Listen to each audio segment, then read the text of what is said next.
Hey guys, so today I'm going to be doing a speedy review of the brand new YSL Youth Liberator foundation. If you guys don't know about this foundation already, it is based on the same technology as the YSL Youth Liberator skincare serum. It's marketed as a serum foundation. It comes about 18 months after the launch of the very popular Touche Eclat foundation, which I also did a review on, which I'll link in the info bar below.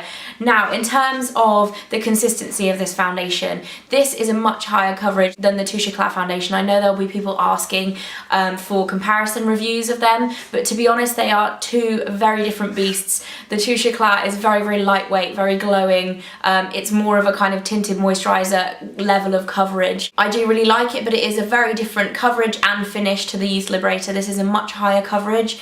The finish, although it would suggest the name Youth Liberator, a lot of foundations that have youth in the title or anti-aging tend to be quite dewy, quite moisturising. This is actually kind of satin semi-matte finish. When you first apply it, it does look slightly dewy, but it dries out to a satin finish, although it does have an incredible glow to it. And by glow, I don't want you guys to get confused between glowy and dewy. It isn't shiny, but it really does make the skin look very, very radiant, very youthful, brightening.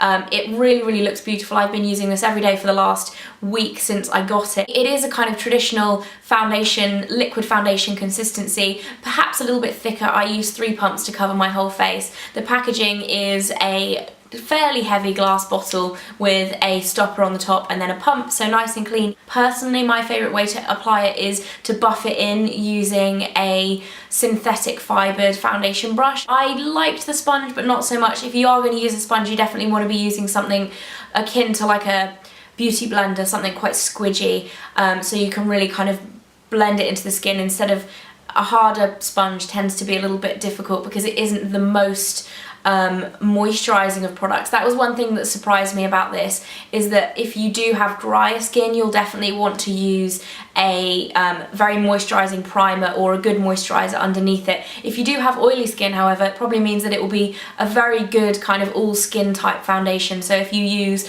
a very good primer underneath and then powder over the top, you can also probably use it with oily skin.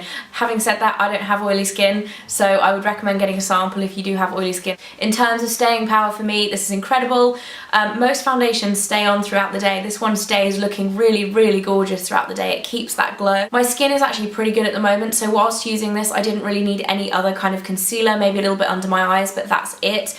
It does have very, very good coverage. It's medium to high coverage. I don't have any breakouts currently, but in terms of covering redness or any discoloration, it does that perfectly. It's also formulated with vitamin E, which is an antioxidant, and SPF 20 if you guys are concerned about having SPF within your foundation. Price-wise, it comes in at £34, which is probably on the most expensive end of the foundation spectrum. Fairly disappointed with the price, considering that the Touche Eclat foundation actually came in at originally £28, but I believe it went up to £29 this year, so it is a full £5 more expensive than the Touche Eclat, probably because of the skincare elements added to it. I know skincare technology within foundations usually makes them more expensive, so if you're looking for an affordable foundation, this is not for you, obviously. If you are willing to spend a bit more on your foundation, this really is a great one, and I would thoroughly, thoroughly recommend it. I know I'm going to get asked to compare it to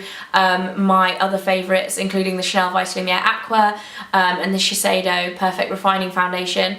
This is as good. I think it's one of those foundations that will stay amongst my probably top 5. I've had so many compliments on my skin in the past week since I've been wearing it, and the staying power is slightly better, I have to say, than my other kind of favourite foundations. However, it does feel a little bit heavier on the skin than the Chanel Vitalumiere. If you're looking for something super, super light that you're not going to feel at all, then the Chanel would definitely be my recommendation. If you are looking for something a bit higher coverage and that has a little bit better staying power, then this really is great. I honestly can't recommend it enough. I think it is a wonderful, wonderful product. Yeah, so I hope this review came in useful to some of you if you're looking to buy it. I would definitely recommend it, and I will see you in my next video.